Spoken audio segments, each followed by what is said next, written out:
everybody, I am Felicia's sister Zaina, and in my last video I brought a book, The Incredible Earth. It is for earth lovers out there. So it was very interesting. If you like, please like, share and subscribe our channel. And today I'm going to do the chapter 1 part 2. If you want part 1, you can find it. I will leave the link in the description below. So without further ado, let's begin. As you know, we started reading it already. It was part 1, chapter 1. So you can find the link in the description below. So let's begin with part 2. Which animals first had backbones? About 510 million years ago, new kinds of animals appeared in the sea. They were the first fish, and they were the first animals with backbones. Because they had backbones to support their bodies, they could become much larger. Ooh, that's interesting. In the Indian Ocean is a fish called coelacanth. It has hardly changed for 350 million years. It is a living fossil. Ooh, that's interesting. What were early fish like? Giant sharks, much larger than any alive today, swam through the ocean. They hunted smaller fish, armored fish, grew bony plates to protect their soft bodies. Other fish had bodies covered in sharp spines. They could protect themselves from any harm. When did life first appear on land? About 440 million years ago, the first life appeared on land. It was simple plant life, similar to today's mosses. Then about 400 million years ago, the first land animals, worms, spiders, scorpions, and insects evolved as they moved on the land. Ooh, that's good. There are no amphibians alive today? Well, that's a point to think. No, there are many different amphibians in the world today. Frogs, toads, salamanders are all amphibians. Why did some fish grow legs? Some fish begin to live in shallow water. It was difficult to swim in shallows. To help these fish move around, they grew short legs. Some of them also grew lungs, which meant they could breathe air.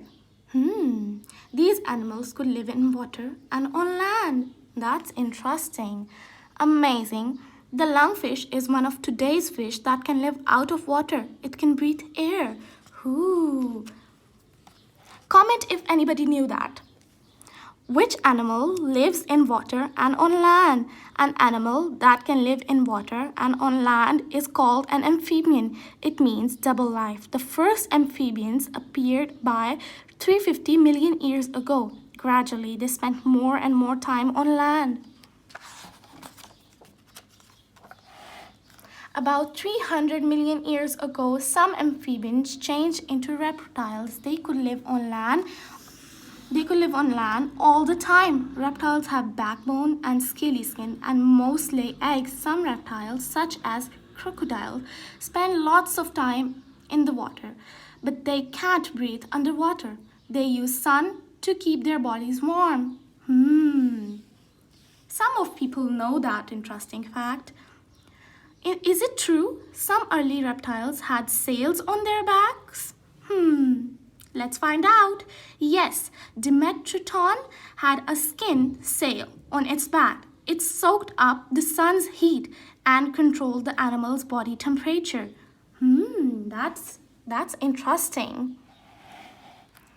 What did reptiles eat? The first reptiles, such as Halominus, they are very hard to pronounce, were small lizards-like animals that ate tiny creatures. Reptiles learned how to run quickly so they could catch fast-moving insects. As reptiles became larger, they caught and ate bigger prey, including other reptiles. Some reptiles only ate plants. So that means they were herbivores.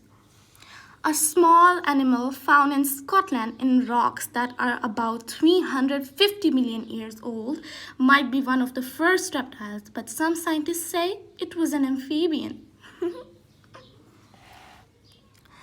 Which reptiles had fur? Some prehistoric reptiles grew fur on their bodies to keep themselves warm. They were the cynodonts. They are very hard to pronounce. They lived about 245 million years ago. Over time, they changed into a completely new group of animals called mammals. So, if you want part 3, subscribe, like, share, and also comment if you want another book. So, I'll see you in our next video. If you like this channel, please subscribe. Bye!